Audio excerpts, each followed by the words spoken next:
aucun trade pour moi et je reprendrai jeudi. Donc je vais t'expliquer un petit peu avant tout l'analyse sur l'US30 que j'ai fait. Bon évidemment comme je t'ai dit je ne l'ai pas pris, je respecte le plan. Donc je vais attendre un mouvement haussier. Je vais prendre l'exemple d'un mouvement baissier, ça va être plus parleur pour toi. Là on est dans un mouvement acheteur également. Je cherche à acheter ce mouvement, ok. Ça c'est dans le Notion, vous voyez, bon vous voyez pas, c'est un tableau Notion Content Planning, ça s'appelle, où je prévois le contenu de ma semaine.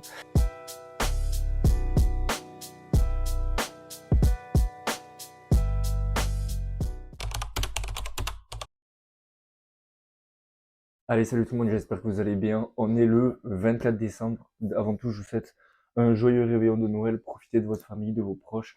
C'est important. Aujourd'hui, je vais rester actif. En tout cas, cet après-midi, voilà, jusqu'à 17h. Pas toute la journée, mais je vais trader la session cet après-midi si j'ai des opportunités. Ce qu'on va faire, c'est que là, ce matin, le DAX est fermé, ok? Donc, pas de trade ce matin pour moi. J'ai analysé les indices américains, mais j'ai paper trade là, je vais vous montrer un achat sur le US30. Je l'ai partagé sur le Discord également, donc rappelle-toi, rejoins le Discord, il est gratuit, si tu l'as pas rejoint, il est en description. Et tu as aussi en description ma template Notion que j'utilise tous les jours pour que ce soit le trading, pour la création de contenu, si tu veux créer du contenu, pour mon business, tous les projets, toutes les tâches, tout ce que j'ai à faire, tout ce que je ressens, c'est dans cette template Notion, donc n'hésite pas, tu l'as en description. Et du coup, voilà comment ça va se passer aujourd'hui. Ce matin, du coup, pas de trade. Je vais vous montrer le paper trade que j'ai pris. Si c'était à l'ouverture à 15h30 ou si c'était le DAX, là, je l'aurais pris. Mais ma règle, c'est quoi? C'est que le matin, je trade le DAX à l'ouverture. Il y a un peu plus de volume que les indices américains. Même s'il suit les indices américains, il y a plus de volume, mais moi, je recherche du volume. Donc, ça m'intéresse pas trop de trader les indices américains. Ça se fait de trader les indices américains à l'ouverture de Londres. Perso, je le fais pas. J'ai juste paper trade. Je respecte le plan. Je vais trader cet après-midi s'il y a une opportunité. Demain, je ne traderai pas du tout, ok. Je crois que même les marchés sont fermés, forcément. C'est férié, donc aucun trade pour moi et je reprendrai jeudi. Voilà. Et du coup, demain, il faut en profiter. Profitez de vos proches, si vous avez des proches, de votre famille, de vos amis, etc. Comment ça va se passer aujourd'hui? C'est que là, ce matin, je vais vous montrer le paper trade sur le DAX. Et ensuite, je vais vous faire une sorte de mini masterclass, du coup, assez rapide, même si j'en ai déjà fait une. Pareil, tu le trouveras dans la description. C'est un webinaire que j'ai fait en live avec les membres Discord. Euh, voilà, donc si tu rejoins le Discord, tu auras aussi accès au live. Et du coup, sur ce webinaire-là, je vais vous présenter mes deux plans détaillés, la stratégie que j'utilise. J'ai deux setups et je fais ça pendant 1 heure. Je parle avec les membres, donc c'était plutôt intéressant. Tu pourras le retrouver dans la description. Tu appuies sur l'onglet Discord gratuit là, et tout en haut, tu auras webinaire. Il faut juste que tu te connectes et tu auras accès au webinaire. Je ferai une sorte de mini masterclass là où je vais te présenter les deux setups que j'utilise. Comme ça donne un petit peu de contenu, ça permet, toi qui regardes ces vidéos, d'apprendre quelque chose. Donc voilà, assez blablaté. Ce matin, ça va être ça. Je vais ensuite aller au sport quand je vais pas pouvoir y aller demain. Euh, et ensuite, cet après-midi, session US. Et voilà, c'est tout ce qui va se passer. Respectez votre plan, c'est important. Si votre plan, c'est de pas trader jusqu'à la fin de l'année, ne tradez pas. N'ayez pas le FOMO, etc. Moi, je trouve que hier, en tout cas, il y a eu plutôt du volume et c'est intéressant. On va voir comment ça se passe aujourd'hui. De ce que je vois à l'ouverture de Londres, il y a l'air, ça range, on va pas se mentir. Mais il y a l'air d'avoir un peu de volume, donc je pense qu'à l'ouverture US cet après-midi, ça peut amener du volume. Attention, les marchés à 1 heure, donc heure aux États-Unis, les marchés ferment, donc ça va. Nous, c'est ce soir 6h, 7h. Donc à partir de 6h, 7h, c'est sûr qu'il y aura plus de volume. On va voir si cet après-midi il y a une opportunité. S'il y en a une, je prendrai tout simplement. Donc voilà, je vais vous faire une sorte de mini masterclass là. Je vais vous enregistrer mon écran. Et voilà, c'est parti. On se retrouve de suite derrière les écrans. Et c'est parti. Donc je vais t'expliquer un petit peu avant tout l'analyse sur l'US30 que j'ai fait. Bon évidemment comme je t'ai dit je ne l'ai pas pris, je respecte le plan.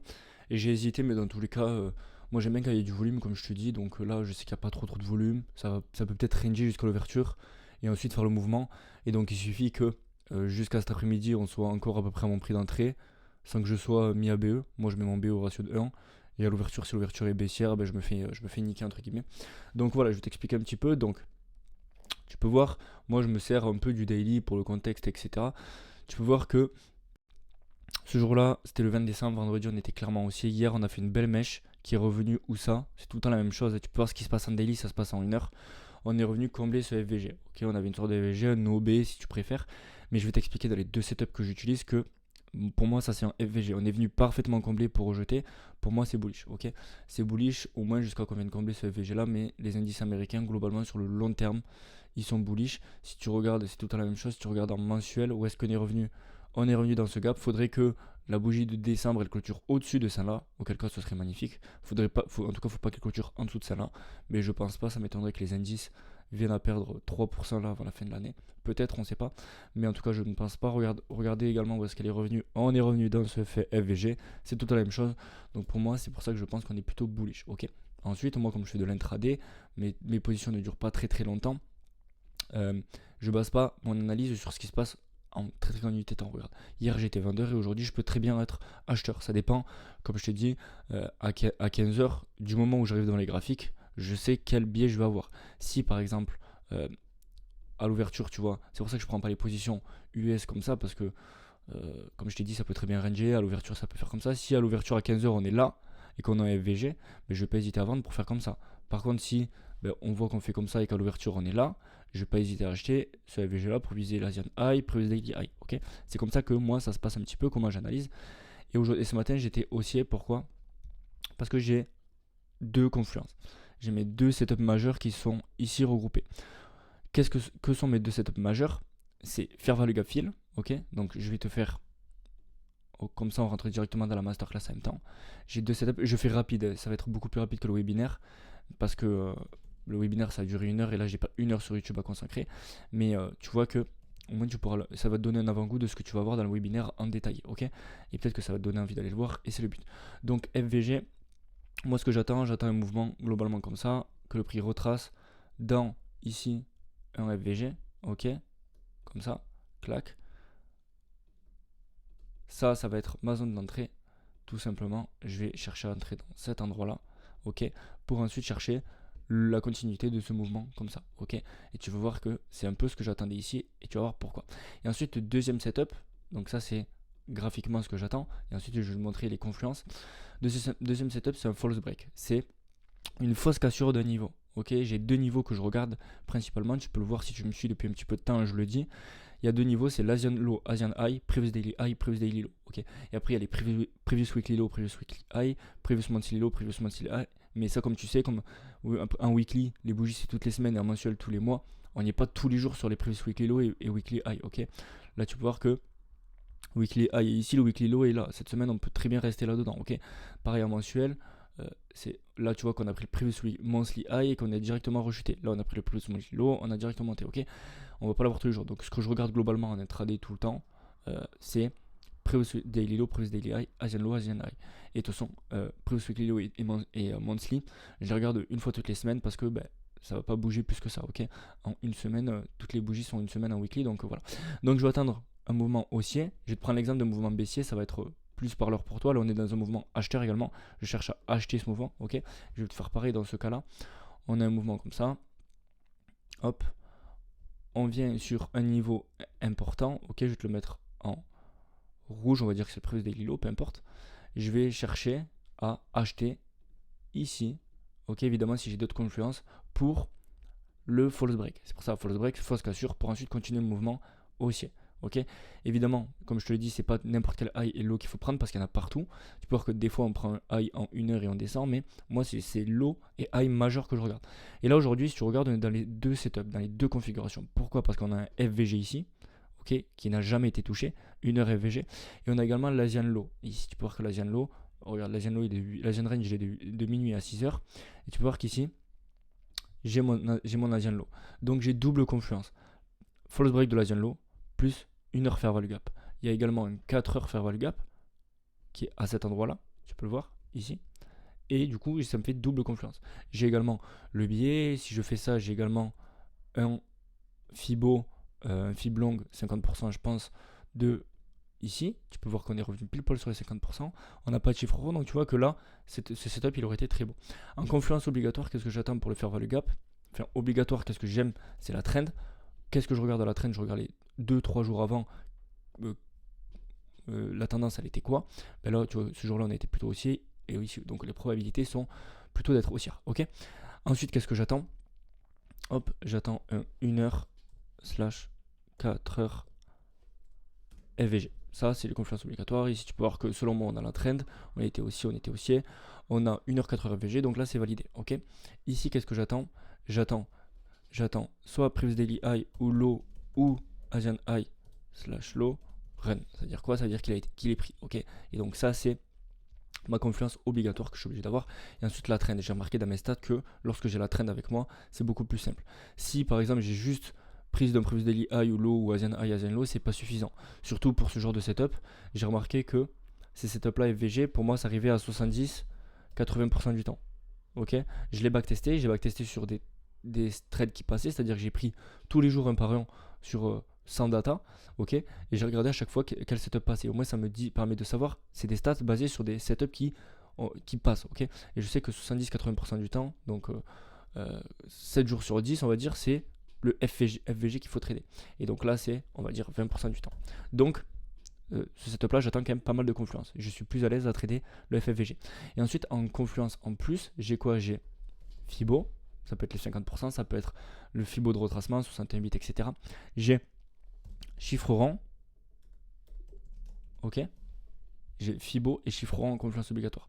Peut-être que j'en oublie un, mais du coup, ça globalement, c'est les confluences en plus. Et pareil ici, c'est la même chose que j'attends. Clac, clac, ici. Donc ça, c'est les deux setups que je trade. Évidemment, je m'arrête là pour cette mini masterclass, on va dire. Si tu veux en savoir plus, tu cliques dans la bio, tu cliques en description et tu auras directement la masterclass que j'avais fait l'autre jour avec les membres de mon Discord et j'en ferai d'autres en live. Ça permet d'échanger si tu as des questions à poser, etc. Donc ça, c'est le setup que j'attendais. Et je t'ai fait une petite transition sur une sorte de mini masterclass avec les deux setups que je trade. Et c'est plutôt magnifique. Tu peux voir hier, par exemple, j'ai pris 20 ici sur ce 1 heure fair value gap qui n'a pas été formé, tu vois. Ici, tu peux voir que selon toi, il n'y a pas de fair value gap. Ici, il est formé, ok. Mais sauf que moi, justement, j'anticipe parce qu'un fair value gap, c'est un déséquilibre. On n'en forme pas tout le temps, ok. Tu peux voir que des fois, on ne forme pas de fair value gap. Mais c'est justement ça que je trade. Je trade que le prix vienne combler ce gap pour ensuite aller en bas. Et c'est ce qui s'est passé. Et j'ai pris un beau TP, je l'ai partagé sur le Discord, etc. Donc voilà, c'est fini pour cette masterclass. J'espère que ça t'a plu. Si tu veux la suite et un truc plus complet, va voir en description. Et sur ce, voilà, on se retrouve après en face cam ou alors des petits plans quand je vais à la salle, etc. Et voilà, tu peux voir que le prix est ABE. Et au niveau du management, je ferai d'autres lives aussi. Je vais faire le prochain live d'ailleurs, il est vendredi. Donc rejoins mon Discord avant vendredi. Je vais faire un live vendredi matin à 9h30 où on va un petit peu discuter, voir s'il y a des positions à prendre, etc. Mais ratio de 1, je me mets à cet endroit-là, c'est le niveau où je me mets ABE, c'est-à-dire mon trade au prix d'entrée. C'est-à-dire que si le prix coule, en l'occurrence ici, si le prix coule, si il touche mon ratio de 1 qui coule comme ça, je perds rien parce que mon stop loss est au prix d'entrée, ça veut dire que je ne risque plus rien. Et en général, ça dépend. En général, c'est au ratio de 2 où je prends mon TP, ok, ou au ratio de 3. Là, il me reste plus beaucoup pour valider mon challenge. Il me reste 2%, donc à peu près. Donc je pense que le prochain trade que je prendrai, ce sera intéressant. Ce sera soit SL, soit BE, soit challenge validé. Donc ça va être plutôt intéressant. Là, je pense que l'US30 il va quand même aller plus haut, mais c'est pas grave parce que si à l'open je suis à cet endroit-là, j'hésiterai pas à trader le faire le gafin. Ok, je peux voir que le biais sera le même. Au moins, ça me laisse le temps de voir un petit peu comment ça évolue dans la matinée. Voilà, j'en ai fini pour cette mini masterclass et on se retrouve juste après. Oui, du coup, je vous montre un petit peu tous les behind the scenes, un peu tout ce que je fais, même si c'est en dehors du trading, je vois que ça vous plaît. J'ai beaucoup de retours d'ailleurs. Merci beaucoup. N'hésitez pas à vous abonner, à mettre un commentaire et un j'aime. Vous vous rendez pas compte à chaque fois qu'il y a un j'aime et un commentaire. Les commentaires, j'y réponds de suite, j'y réponds rapidement, je réponds à tout le monde. Ça me fait plaisir, donc n'hésitez pas, ça me donne de la force. Si vous n'êtes pas abonné encore, abonnez-vous. Il y a beaucoup de contenu qui va arriver, il y a beaucoup, beaucoup de nouvelles choses. Bref, là, ce que j'ai fait, là, il est 10h23. J'ai un petit peu revu tout ce qui est création de contenu. Du coup, tout le monde n'en fait pas la création de contenu. Ceux qui me suivent, vous me suivez majoritairement par le trading. Mais je vous montre tout ce que je fais. Donc là, j'ai un petit peu restructuré. D'ailleurs, ça c'est dans le Notion. Vous voyez, bon, vous voyez pas, c'est un tableau Notion Content Planning. Ça s'appelle où je prévois le contenu de ma semaine. D'ailleurs, on a le trade, je suis devant le trade US30 qui a touché le ratio de 1 en théorique. Donc, je me serais mis à BE. C'est un paper trade. Je vous rappelle, je l'ai pas pris en réel. Bref, du coup, là, j'ai un petit peu revu tout le contenu. J'ai vu les derniers formats qui avaient bien marché et qui plaisaient pas mal à l'audience. Donc, j'ai adapté un petit peu un format un peu plus. Ça va être assez. Ça va prendre un petit peu plus de temps à monter, etc. Mais rappelez-vous, je l'avais fait la semaine dernière. Ceux qui me suivent sur Insta, c'était combien j'ai fait cette semaine, etc.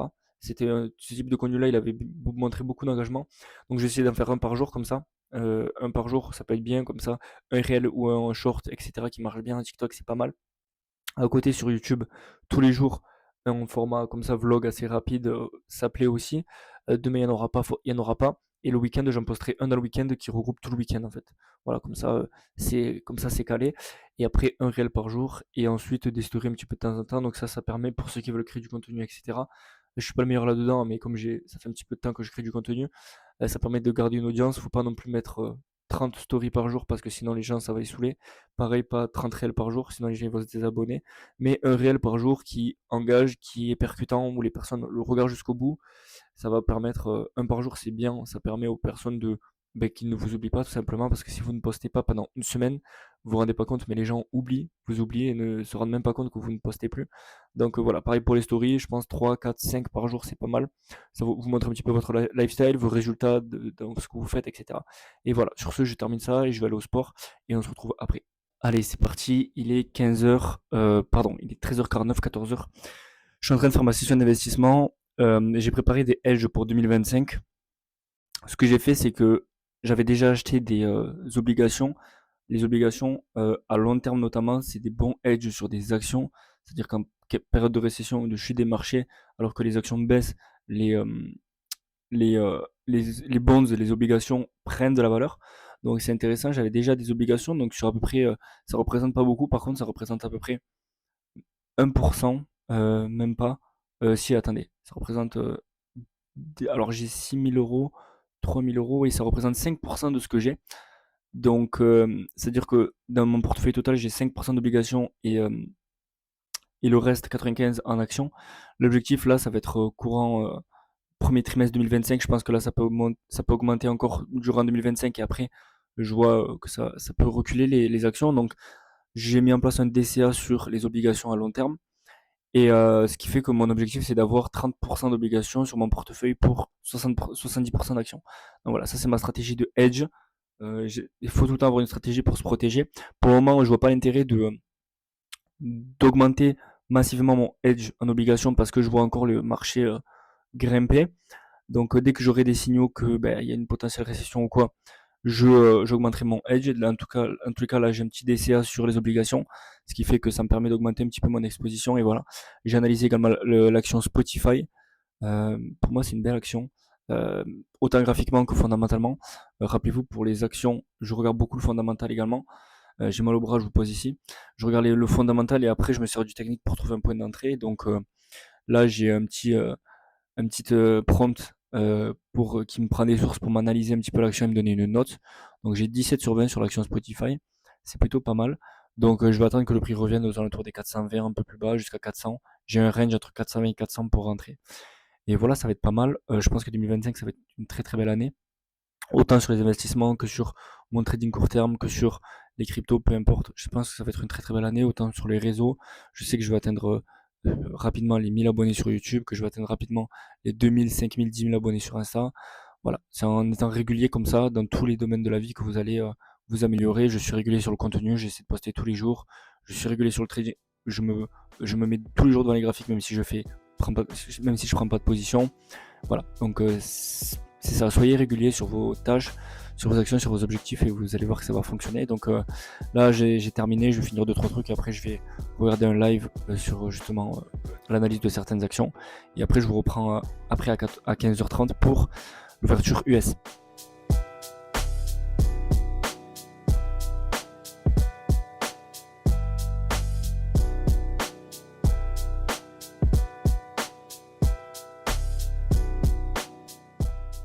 Allez, comme vous l'avez vu du coup, les deux trades que j'ai envoyés respectent plutôt bien leur biais. J'ai dit que je préférais le Nasdaq et le Nasdaq a bien perf comme j'avais dit. J'ai pas pris de position aujourd'hui. Pourquoi? Parce que on est le 24.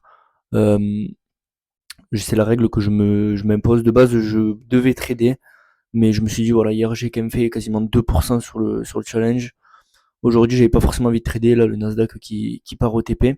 Voilà, c'est pas si grave. C'est une règle que je me suis dit que je me suis imposée. De base, je m'étais dit que j'allais peut-être trader, mais au final, je me suis dit que c'était pas important. Enfin, que c'était pas nécessaire de trader, j'ai envie de dire. Donc voilà, je l'ai partagé sur le Discord. Le Nasdaq qui va au TP. Le S30, je me serais fait BE. Donc voilà, c'est comme ça. je garde quand même cette discipline d'aller tous les jours devant les graphiques, même si je sais que je fais rien. Je fais mes analyses. Le biais, bon, encore une fois, ça me conforte dans mon idée que la stratégie fonctionne, que j'arrive à bien lire le biais en ce moment, c'est magnifique. Donc voilà, le NAS qui vient de toucher le TP, c'est magnifique. Donc voilà, c'est tout pour moi aujourd'hui. Je vais faire le montage de cette vidéo parce que ce soir c'est le réveillon de Noël pardon. Je vous souhaite à tous déjà un joyeux réveillon, de bonnes fêtes, profitez de vos proches, etc. Vous connaissez la totale. Le Nasdaq qui explose, c'est magnifique. Donc voilà, je vais passer à côté de ça aujourd'hui. Et je vous souhaite une très très belle journée. Demain, pas de vidéo. Premièrement parce qu'il y aura pas de contenu parce que je vais être complètement off. Donc on se retrouve directement jeudi. Je vous souhaite de très très belles fêtes.